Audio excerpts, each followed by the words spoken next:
This is the Digital Real Estate Secrets Podcast, episode 23, and today we're going to be talking about the differences and the comparisons between physical and digital real estate.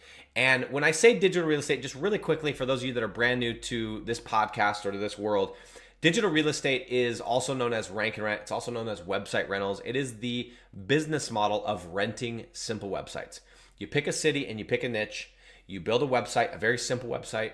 You rank that website on Google using simple SEO techniques, and then you rent the website out. And when I say you rent the website out, you're renting the phone calls that come from the website. The people that are calling that website, the concrete website, the tree service website, looking for estimates, looking for pricing, those phone calls you're actually selling to a business owner, and they're leasing the website from you so that they can get calls and you can make passive income. Okay, so that's the transaction. Very, very simple. And I'm a simple guy, so I like the business model. And I've started to realize that the older I get that simple is sexy. Simple is scalable. Simple is what I want.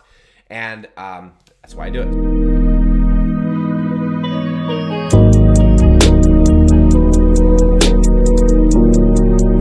Let's just get right in. And if you don't know who I am, my name is Nick Wood. I've shared my story. I think the very first episode of this podcast, I shared my story on how I got here, the things I've done wrong, the things that I've done right. I will tell you that if you're wondering why the heck should I listen to this guy, it's not because I've been in the game for a long time. It's because I've made a lot of money renting civil websites, but more importantly, I've lost a lot of money renting civil websites.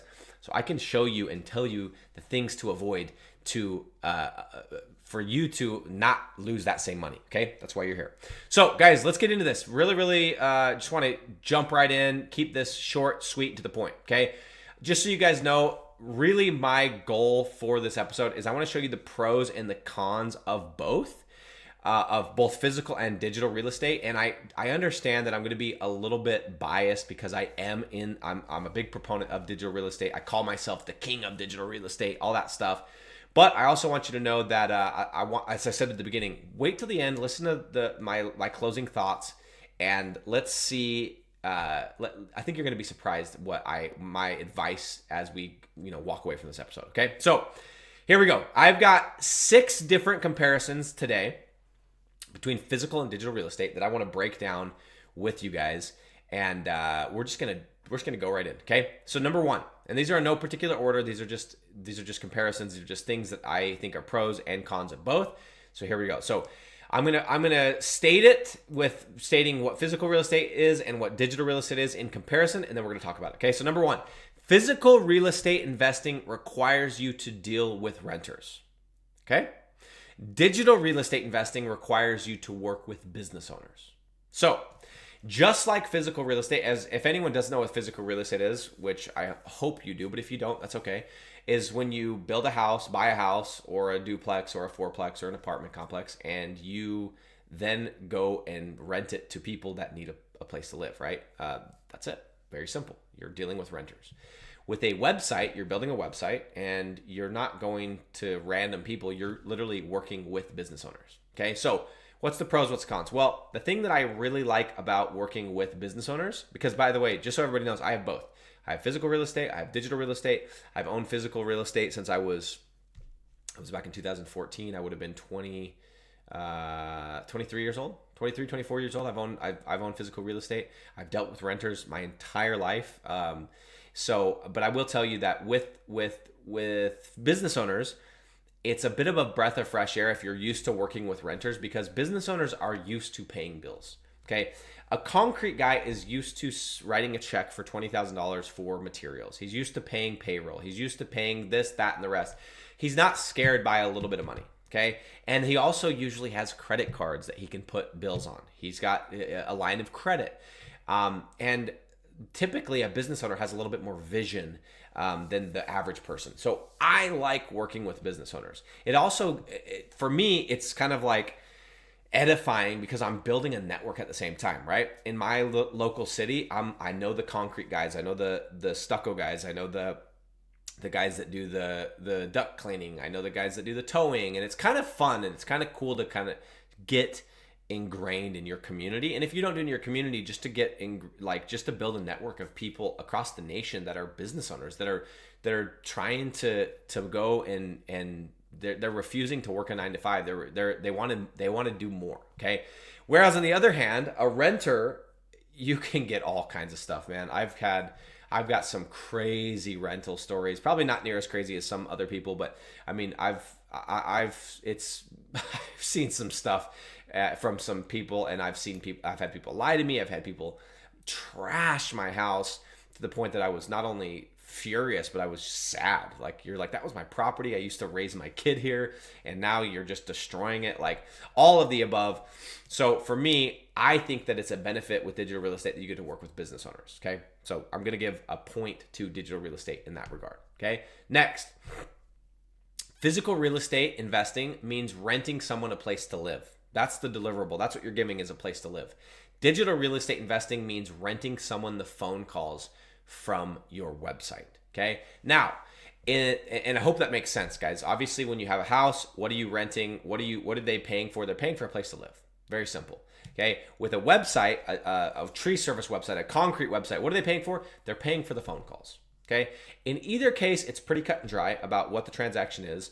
The thing that I like about let me say this. The thing that I like about physical real estate is that everybody needs a place to live, no matter what. You have to have, I mean, technically you could live in a car, but most people will agree that you need a place to live. And for that reason, it's kind of like, it's a commodity. You need it, right? Whereas with digital real estate, people could argue, yeah, I get referrals. I don't need your business. I do this, I do that. I get a bunch of inbound. So you could kind of argue that you don't need it, like the same way that you need a place to live, okay? On the other hand, okay, when you're renting somebody a place to live, that's an expense. It's a necessity, but it's an expense.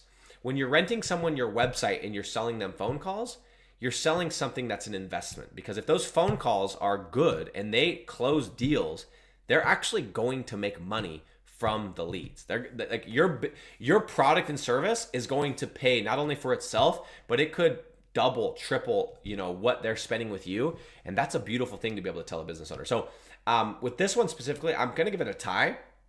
I'm not going to give a point either way, because I think there's positives to just selling someone a place to live. It's really cut and dry. It's a necessity. People need it.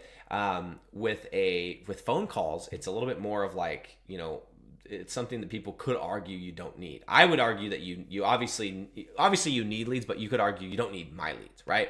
However, there's one more thing I was just barely thinking of in regards to this. Is one thing that's kind of sucks with physical real estate is renters, especially in some states, they have a lot of rights. Imagine you not the business owner, you the landlord, you the person that puts your neck on the line. You have your name written on the, your collateral, or you're on the hook for this property to produce every single month. Sometimes it feels like the renters have more rights than you. And I remember this because when I had a specific tenant back in Cedar City, Utah, I had this little townhome, and I thought we did a good job vetting and whatever. They wouldn't pay their bill, this specific individual. I'm not going to give away any details that would give away who this person is, but they wouldn't pay their bill, and we could not get them out. Like, it was crazy. You had to go and you had to serve them the notice, and then that cost me money with the attorney and all this different stuff. And it was like, dude, they have more rights than I do, okay? With digital real estate, guys, if you are a business owner and you miss your bill tomorrow, and I'm just not in the mood to deal with it, I'm kicking you out of the site, dude. I'm renting it to somebody else. I'm just not doing it, okay? There's no rights, there's no nothing. It's like, hey, you didn't pay me, so I'm moving on. Done. That's it, okay? So I also like that. So in that regard, now that I thought about that, and I didn't really have that in mind, with that specific thought, I'm giving another point to digital real estate. Okay, again, I'm not being biased, but I mean, that's clearly a point to digital real estate. Okay, number 3. This is one that's gonna tip in digital real estate's or physical real estate's favor. Physical real estate gives you the benefit of depreciation. Digital real estate does not.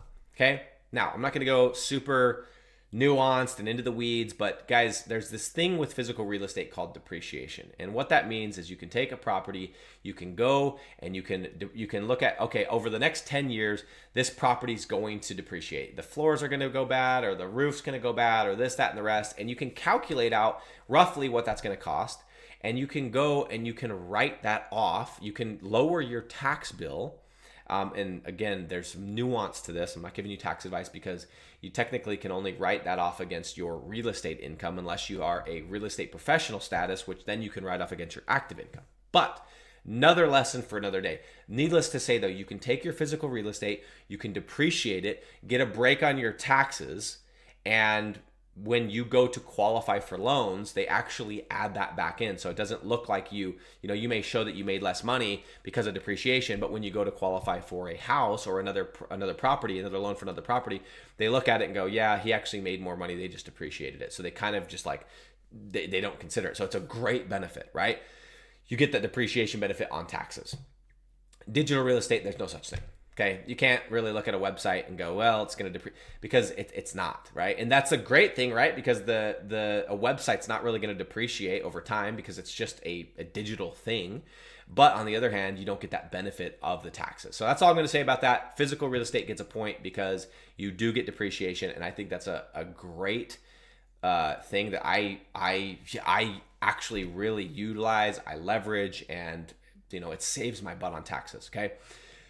On the same note, I could add that physical real estate allows you to, physical real estate gathers appreciation. Digital real estate doesn't really. Okay. What I mean by that is you can buy a property. Like, for example, I bought the house I'm sitting in right now. We got into this thing in 2020. I paid, I don't know, like $600,000 for this house. Maybe it was even less. And I thought that was a lot of money because the house before that I paid $300,000, and the house before that I paid $100,000. Okay. But I paid $550,000 to $600,000 for this house. Okay. The economy, as you guys know, went crazy with the housing market in 2020, 2021. And all the houses on my street started selling for 1.2, 1.5, nothing less than $1 million, right?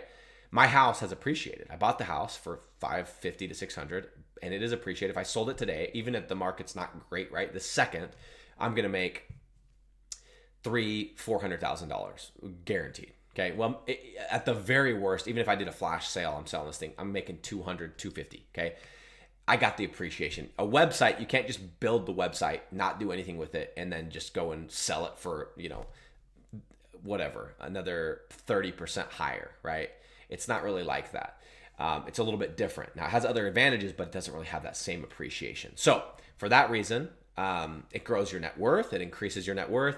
And physical real estate, I'm going to give another point. You get the depreciation, you get the appreciation. Okay, let's keep going. We've got 3 more. So I added a little extra one there. Next one, guys. With physical real estate investing, physical real estate investing will generally give you an 8 to 12% cash on cash return if you're lucky. Right now, that's even hard to find. It's actually really hard to find. On the other hand, digital real estate investing almost always gives you 150% plus cash on cash return. Okay. What is cash on cash return? If you want to look it up, you can. Essentially, think about it like this, just a very simple definition. What's the return on the amount of money you put into that investment? Okay.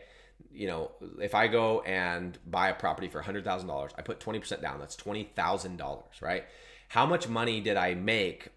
I spent $20,000. How much money did I make inside that first year compared to how much I put into it? That's your cash on cash. How much did I make for the cash I put into it? Well, with physical real estate, you got to put 20% down, sometimes more. I know some people are going to say, well, the first time buyer, FHA, whatever. I'm talking about generally speaking, right? Your cash on cash return is generally going to be 8 to 12%, if not less. Okay. Yeah. Sometimes you're going to get more, but usually when you get more than that, it's because you bought a property, you went in, you renovated it, added, value to it, and then rented it for more, but you didn't just buy it and make 8 to 12%. That's, typically not the case. And you got a lot more cash into it, right? With digital real estate, guys, I've done an episode on this of how much does it cost to build one of these websites. Guys, I don't want to spoil it for you, but it's peanuts. It's peanut. I'm not going to give you the exact answer because I want you to watch the episode. And I go through every single cost associated, but it is peanuts compared to what you're going to spend. And guys, when I say 150%, it's more like infinite because the way that I do it is I always have the business owner pay for my website. So I actually have no cash into it. So anything that I make is literally more than zero. So it's 150% is literally on the low end. I've seen returns of 1,000%. I've seen returns of more than that. It's insane. The amount of money that you can make on these things and that you do make on these things compared to what you put into it is ridiculous. Okay. Digital real estate, clear winner as far as cash on cash return. Okay. Next. Physical real estate investing requires tens of thousands of dollars to start. This is kind of going hand in hand with the other one. Digital real estate investing requires less than a few $100s to start. Okay. There's not a whole lot to say about that. It is true. It requires tens of thousands of dollars to start to get into a property, to put a down payment for the physical side. And on the digital side, it's literally less than a couple $100. Now, some people on the digital side, they're like, well, I want to have somebody build it, and that way it's going to cost me more money. Yeah, that's fine. But if you were to actually do it yourself, go to Weebly, go to WordPress, go to Wix, go to whatever, build the website, write the content, do everything yourself. Yeah, you're going to have your time into it, but you're still going to have your time into a physical real estate property as well, because you're going to have to go and meet with this person. You're going to have to go sign papers here. You're still going to have time into it, all right? But the amount of money that it costs to build one of these websites, guys, one of these assets is so minute compared to physical real estate. There's not even any discussion, okay? Point for digital real estate, okay? And let's go to our last one is physical real estate investing is difficult to do remotely. Digital real estate investing can be done easily from anywhere in the world. And I know that because number one is I own a physical real estate property in Arkansas currently as we speak. It has been a headache. I do have a partner there, which has made it a little bit less of a headache, but that partner isn't always easy to respond, always easy to get a hold of, easy to talk to, given a lot of information. And I can't just fly to Arkansas every other weekend. It just doesn't make sense. It doesn't make sense logistically. It doesn't make sense financially. I'd literally be spending the money that I'd be making to just fly there. Okay, it's difficult. And yes, I know there's systems. I know there's people that figured it out. You find a good property manager, but it is much more difficult than digital real estate, which can be easily done from anywhere in the world. In fact, I do it better from other parts of the world because I get excited, I get creative, I get inspired, I get motivated to hey, I love this lifestyle. Let me keep making more money. I get I'm getting excited just thinking about doing it from anywhere. And guys, when I started this, I remember thinking like, how cool would it be? And I don't know why I had this stupid vision, but like being in Mexico at the pool, sitting there with my trunks on, with my laptop, doing a few deals, whatever, counting my money come in, and then hanging by the pool. I don't know why. It's probably that cliche vision, but it sounded so amazing. And I've literally seen it happen, guys. 9 years ago when I started this, I was tied to my job. I had to be on the doors. I had to be knocking. I had to physically be present to make money. Fast forward to 2025. I won't even go into 2024 because it's exhausting how much I traveled, but I loved every second of it. 2025 so far, New Year's Day I spent in Dubai. Then I went to Freetown, which was like 3 days later, okay, which is in West Africa. Spent 2.5 weeks there. On the 21st of January, I went back to Dubai, spent another 2 weeks, came to the US, was in the US. I've been to Vegas twice so far, working, getting out of Utah, whatever.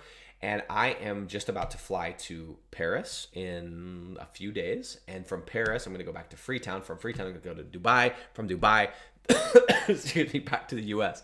It sounds fake. I understand. Sorry for the coffee. It sounds fake. It sounds like I'm making it up. That is my schedule. Now, the beautiful thing is you don't have to have that schedule. That is what I love to do. I'm doing some stuff in Dubai, some stuff that's long term that I think is going to pay off. I love you guys have followed me at all. I love Africa. I spend as much time as in Africa as possible, and I can't wait to get back. And of course, I have kids in Utah, and so I'm always here.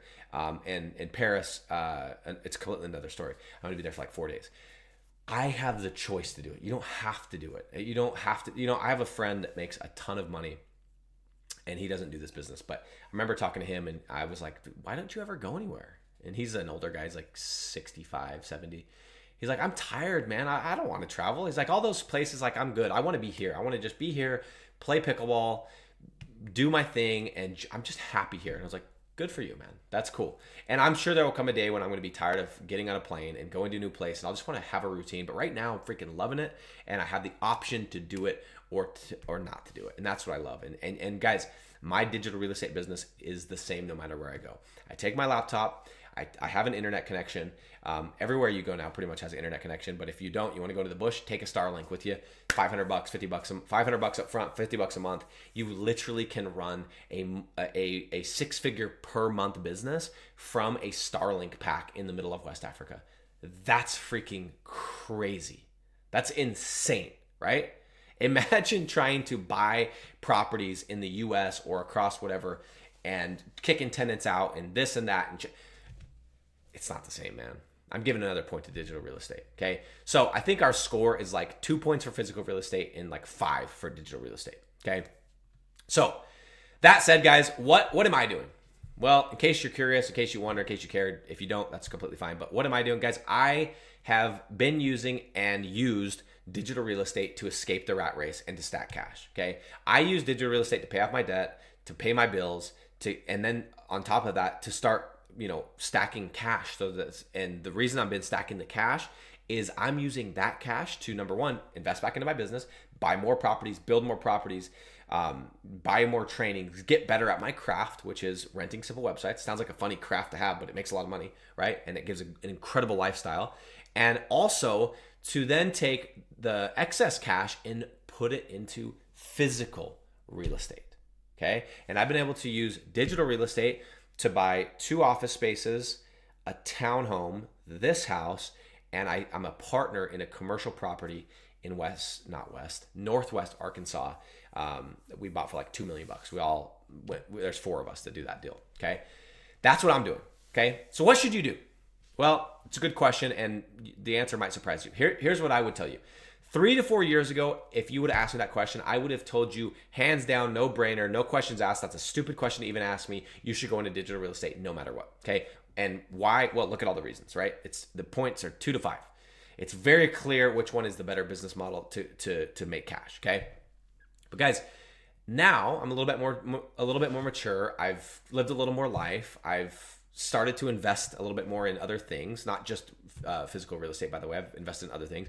And my advice to you guys would be you should do both. I think there should be a healthy combination of both.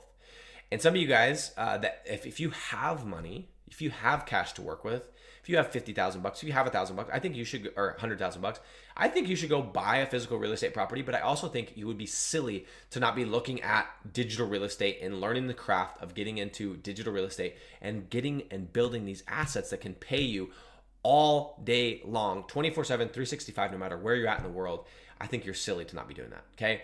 Guys, if you're just starting and you have less than $20,000 to invest, okay, I think and I believe that the quickest way to grow that money into an amount that you can actually lets you play the game of physical real estate, I think that no brainer you should be getting into digital assets. Okay, so my advice is that you should be doing both, but that if you have, let's say $100,000, you should buy a property, look at buying a property, and you should be doing digital real estate. And if you have less than 20 grand, use that 20 grand to learn the skill set, get into get a mentor, whether it's me or somebody else, so that they can teach you exactly how to do it. Go and learn the skill set that's going to allow you to stack cash, and then you can use that cash to keep buying digital real estate, keep building digital real estate, and also to start doing some really exciting and interesting things on the physical real estate front. Guys, that's my advice. That's my 2 cents on physical versus digital real estate. I love both. I'm going to be doing both. I'm a digital guy, but I also like the physical real estate for the reasons I mentioned above. And with that said, guys, appreciate you guys being on the episode. If you haven't already, check out our new Rank and Rent Academy. I don't want to talk a ton about it, but if you go to rankandretire.com, it is a community of 250 plus people. I've got coaches in there that jump on calls with you guys when you have questions. I do a live every single week.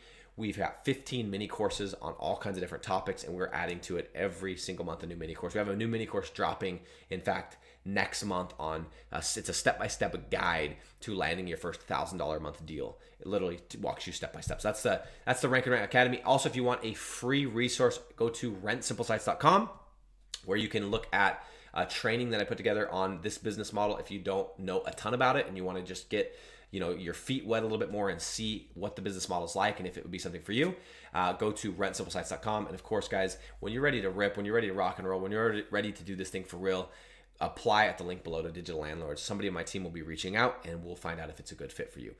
And guys, this is my saying for 2025. Is that what we're in? Yeah, 2025. Life is short. Let's go buy time. I'm out.